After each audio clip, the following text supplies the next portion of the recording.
So first off, I wanted to thank everyone who is watching this video just for kind of hopping on and wanting to learn more about what we do as coaches, because we are all so passionate about this journey and how we get to help others and just all the different facets of this business and how it's grown us and shaped us and how it's allowed us to really build relationships like the relationship that I have with all these women that are on here. So before we kick off, I wanted to just kind of give you a little bit of an outline of what we're going to be talking about tonight. We're going to be chatting about the different kind of common misconceptions, fears, or worries, concerns that people have prior to starting coaching, and that many of us had ourselves, and how we have all personally overcome those different kind of concerns we might have had prior to starting. So I'm going to kick things off and talk about one of the biggest misconceptions people have, and that is, I don't have enough time. I'm so busy. How in the world am I going to make this business work on top of everything else I do around the home, at work, just everything else? And I know that when I started this business, this was something that I was probably most passionate about, but also most worried, because I was still new to being a mom. I had a 1-year-old. I taught 22 fitness classes across 3 different locations. And so I was in and out with my 1-year-old as many as 5 to 6 times a day. And if you've ever been a mom, you know how much of a hassle it can be to get just in and out of the car with a toddler. And so I worried that I wouldn't have time on top of everything else I was doing, because I was teaching fitness classes as early as 5:30 in the morning and as late as 5:30 at night. So we were in and out all day, plus trying to keep a toddler alive was enough of a hassle in itself. But I followed all these different coaches on social media, and I knew the work that it was going to take, and that I had to really look at it this way and be like, do I want to live a comfortable life, or do I want to live a life that I can find freedom? And I knew in the place I was in my life that I needed to make it a priority, and that I was willing to make it happen no matter what it took. And so I had to look at my life in those areas of time in my day that were just like downtime, where I was mindlessly scrolling social media and comparing my life to everyone else, wishing that I wasn't feeling so miserable. I had to look at times when I was just wasting time watching TV, or times when my daughter was just kind of like playing and not really necessarily wanting me to be there, or like needing my attention in that moment, where I was just sitting and just kind of doing whatever, watching her play. And I had to tell myself that I needed to use those little pockets of time to work this business, instead of just letting those be wasted time. And that's what I did. I would find those little pockets in my day, whether it be, honestly, when I was in the bathroom sometimes, because you know that sometimes that's sacred time when you're a mom. I would sometimes do it when I woke up in the morning, when my daughter was napping, when I was in between classes, and maybe those 10 to 15 minutes before my class started, once I had everything set up. And just little things like that. I had to find those little pockets when I was just wasting time and use them to the best of my ability.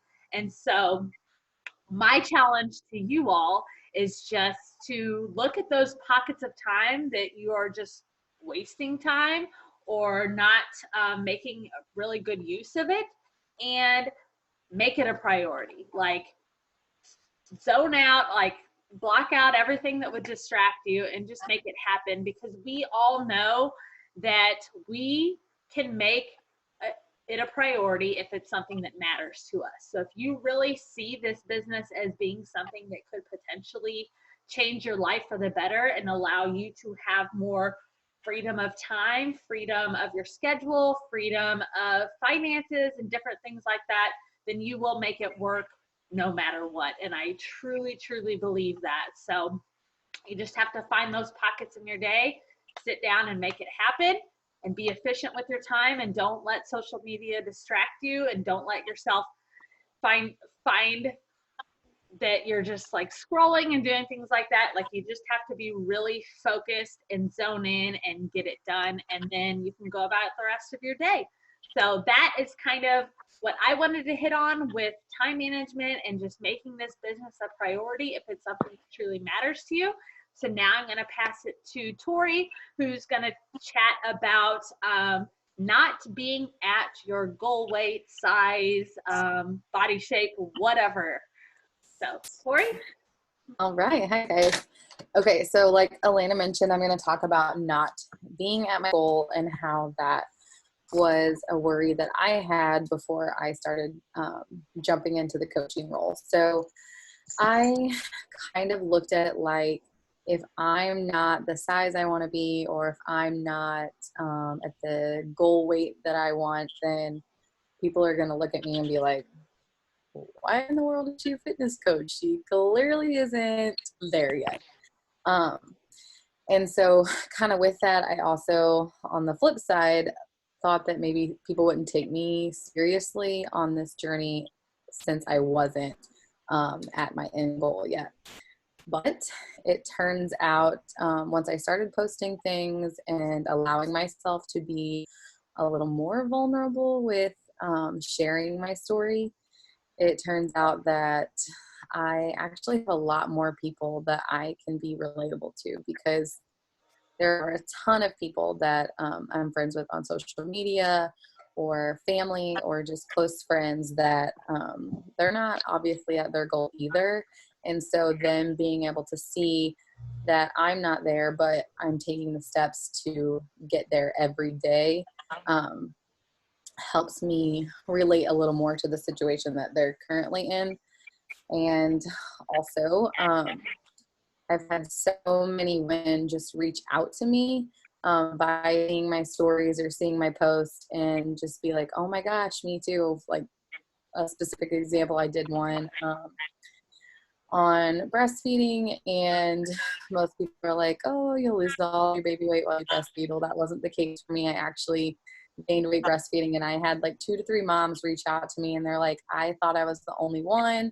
It's so nice to hear that this happened to you too. So I think not being at my goal is definitely helps other women who aren't there as well feel more comfortable and able to relate to me. And also it helps keep me accountable, and it helps keep me motivated to finish programs and make sure that I'm posting and make sure that I'm sharing my personal story, because it impacts and affects more women than I know that it does. So that's kind of what I learned about not being at my goal, and how I can relate to people through coaching, even though I'm not there. So, Tanya, you're up, sister.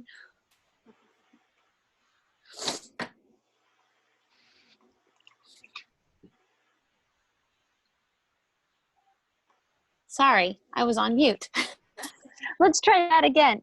So I am taking on posting on social media and sharing our stories, which was something that I was very standoffish about at first, mostly because of my job, and I'm friends with some different people, and it's kind of weird when you mix business with business. So anyway, I got to be real careful with that. But what I have learned is that whenever you post your real story and what you're going through and the journey that you're going through, it's really great conversation starters for people. And I have people come up to me now and they're like, hey, so I seen you posted the other day, and the conversation just flows from there. Which for me, being somebody that I consider myself more of an introvert, and I'm real shy. Whenever I am out in public, I kind of stand off and I'll let people approach me. But whenever they're coming up to me and asking me those things and having those conversations with me, it's really easy for me to jump in and be like, oh yeah, so whatever. So something that I kind of worried about at first was being an imposter when I'm sharing my story, because I'm an open book, super honest. I don't ever want to feel like I'm lying or leading people on. So whenever I was sharing those things with people, I always sat and I thought longer on it, and which I never could post anything. But then once it started flowing, and I just got into the rhythm and the habit of just sharing the real stuff. Just put it out there, sister, because somebody out there is going to be able to relate to you. Somebody out there needs to hear what you have to say. And it just became easier to do that. So anyway, yeah. So share it all. I don't remember who's after me. Mallory. You're up, Mallory. Okay, so I have products. I was very skeptical at first about products. I did not stick with them. I thought, I'm not spending my money on that. I can just do the workouts. So I did Shakeology for a little bit, hit and miss. Would just take it when I felt like I wanted to take it. Then I started having some stomach issues. Later found out I had a gluten and so on and so on. So I talked to my coach and we went over some things, and I decided I was going to do it. I was going to stick with it for the 30 days and see what it would do for me. I now take Shakeology every day. It has changed my whole gut health. I have finally went down a couple jean sizes. I stick with my Energize for my pre. I also sometimes take it in the afternoon when I need to pick me up, because, you know, with the kids, you're constantly running and it's a healthy pick me up. I no longer drink coffee. That has been replaced with my Energize. For my sweet treat, I use Recover. Recover is amazing. It helps my muscles so much after this program that I'm doing. I sometimes also have it before I go to bed as hot chocolate with little non-dairy. I really wish people would not be so skeptical and just listen to their bodies and listen to their coaches and all their friends that are on it, because if you just stick with the program and stick with what you're going to do and give it the 30 days, you will see a huge difference.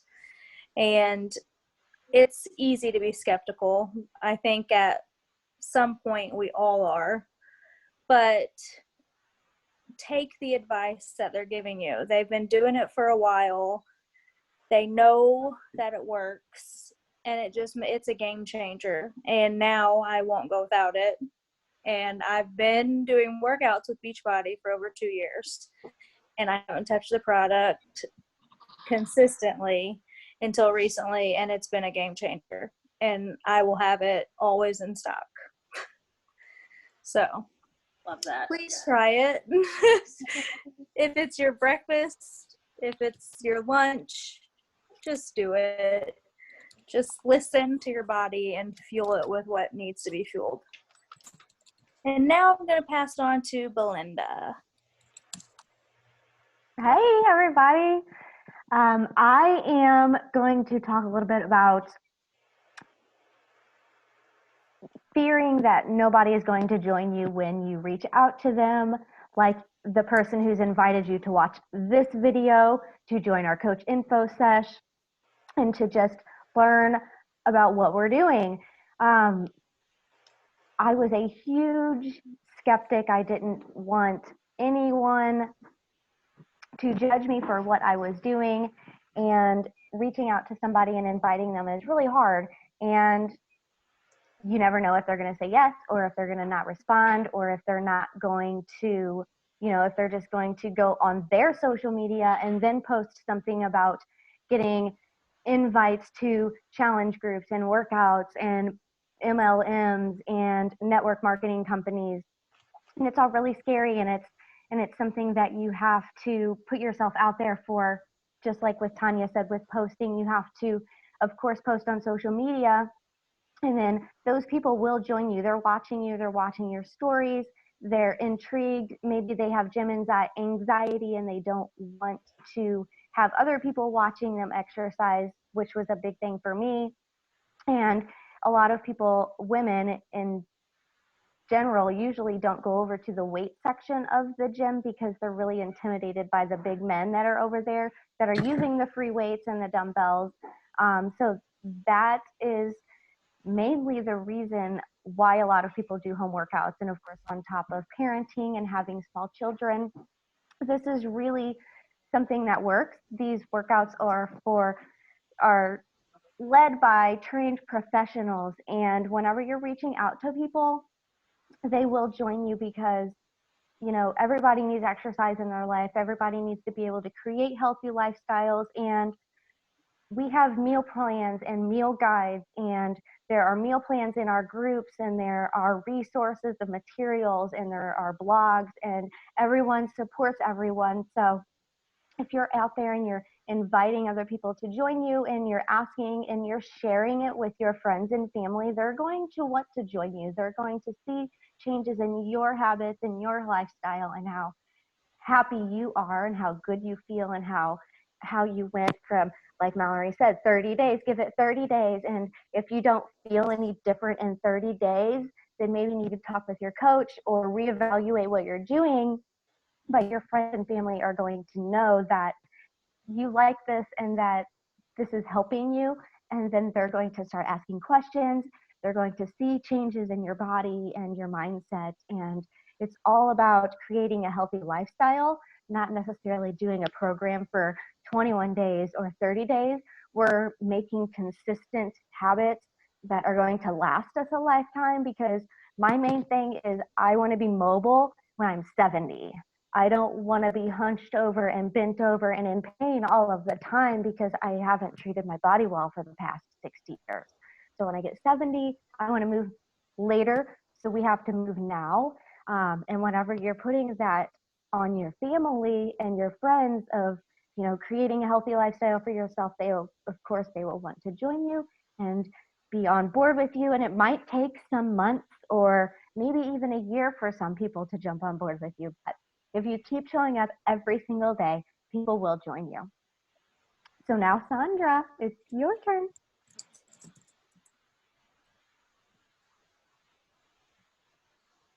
Hey, so I am here to talk about just kind of piggybacking on what Belinda was saying.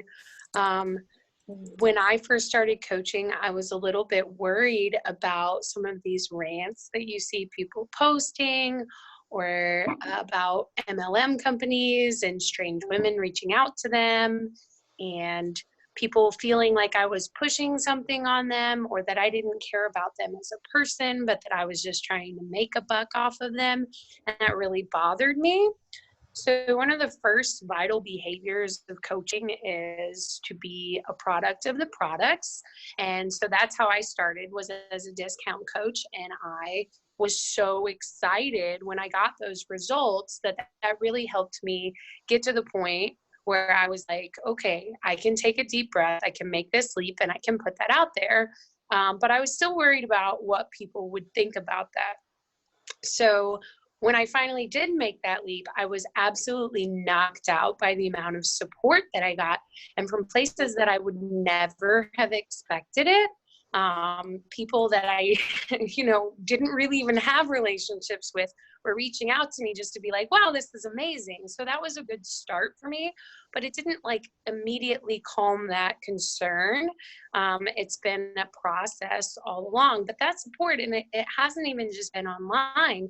Like when we were at a wedding on New Year's Eve this year, I had like my husband's cousins or people I'm just never been that close to that couldn't wait to see me, to talk to me about how excited they were about what I was doing and what I was putting out on social media. So you don't always see the whole picture from social media. You don't know who's watching and what they're thinking. And I think that's something that I've tried to focus on, is making sure that what I'm putting out there is authentic. I want to make sure that whatever I say is true, and that I think it's important, and that I'm saying it with purpose. So I try to think about who I want to reach and what I can do for that person, and worry less about what somebody might think that could be negative, because that's not my person. Elena is always on this, your vibe attracts your tribe. And I try to think about my tribe and what I can do for them.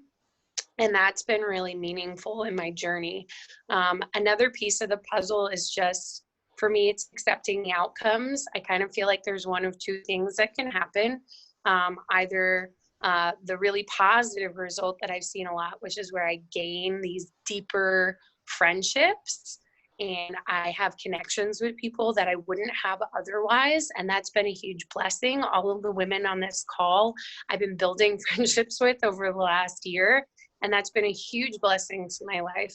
And that's worth every ounce of that second outcome that's a possibility, which is that someone will scroll past or unfollow me or not want to see what I'm putting out. And those aren't really my people. So I'm much more concerned about what's going on with the people that I can help, or that are going to have positive responses to what I put out there. And I just want to wrap up with saying that a big part of being authentic for me has been when I'm reaching out to women, in addition to just posting on social media. When I reach out to someone, I try really hard, if I have some meaningful connection with them, to build a relationship based off of that. But I also like to get to the invite pretty quick, because I'd like to know when I talk to someone, are you interested? Do you want part of this? Do you want in on this, right? And for the ones who say no, that hurts a little, because nobody likes rejection. However, I've had some amazing no's lately. I had a no from a girl who was like, oh, hang on, I'm taking my kid to this class right now, but I'm going to respond to you later. And then her response was her story of how she got to where she is with her current fitness journey. And so she wasn't really interested in what I was offering at this moment in time. Well, what coaching has given me is this drive to maintain that connection. And I don't maintain that connection by every month going back and saying, hey, now are you interested in my fitness group? I go back and maintain that connection by saying, hey, how's your fitness journey going? Are you still maintaining your results? Are you still working out with your husband? How are things with your kids? Just having real, authentic, meaningful connections with these women. And alongside that, I'm keeping up my posts on social media. So when I stay connected with those people, I know that they know what I'm doing. They're not living under a rock. They see that, but they also see me just reaching out and having those connections with them. And because of that, I've been blessed by so many friendships, even outside of the women that I am coaching. And you never know when those things will turn around a year later, after you have that connection with someone and you've been following up with them and building a relationship with them, where somebody's going to surprise you out of the blue and say, hey, you know what? I do want to be with you with this, because what you're doing is great. And for the ones that don't say that, you know what? Maybe I have a better friend, or maybe I cleared the air of some unnecessary people. But I have yet to actually ever feel like I had a genuine negative outcome. Like I've never lost someone important to me over coaching. What we're doing here is really awesome, and it's important, and it's positive. And as long as you're authentic and being you, I think you will see all good things coming from that. So I'm going to send it back to Elena to wrap us up, but we're so glad you guys are here. So thank you. Yes, yes. I love what everyone said. And I think that whatever concerns or worries you might have prior to stepping into this journey, know that you aren't alone. Like every single one of us had different fears or concerns before we started. But if you let this journey open you up to the possibility of what could potentially happen in your life, then it's just one little step of bravery after another that helps grow you into the person I feel like God has called you to be. And I feel like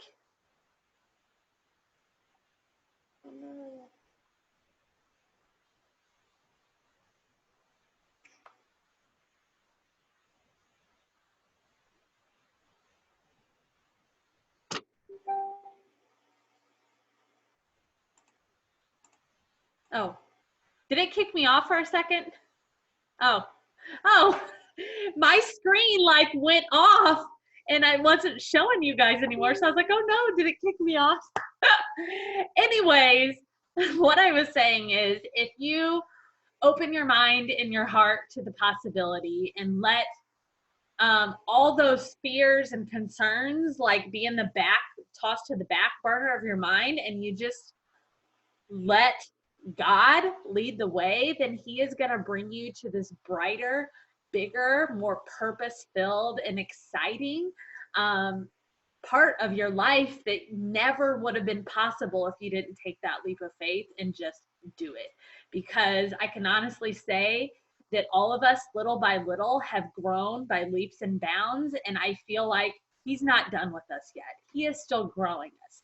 He is still bringing us into this bigger calling for our life that he had destined for us all along. And as this group grows, as our team grows, as we all grow as individuals, it's just exciting to think about what can happen and what the possibilities can be that we wouldn't have probably even considered had we not gotten into coaching. And that, beyond everything else, is such a cool part of what we get to do as coaches. It's so much more than just helping people lose weight, helping people get healthy. It's about finding this bigger purpose in your life and just feeling energized, feeling confident, feeling like you are finally quieting all those voices in your head and all those people that have doubted you or not supported you along the way, and you are running full speed ahead into the person that you are made to be. And that is such a beautiful gift to be able to give ourselves, and then in turn be able to give others. And if you're ever have any questions that you want answered, we are all an open book about what this journey has and is doing in our lives, and we would love to share. But until then, we thank you so much for listening to us, and we can't wait to see who will be some of the next people that will join Team Misfits. We love you all, and thanks again.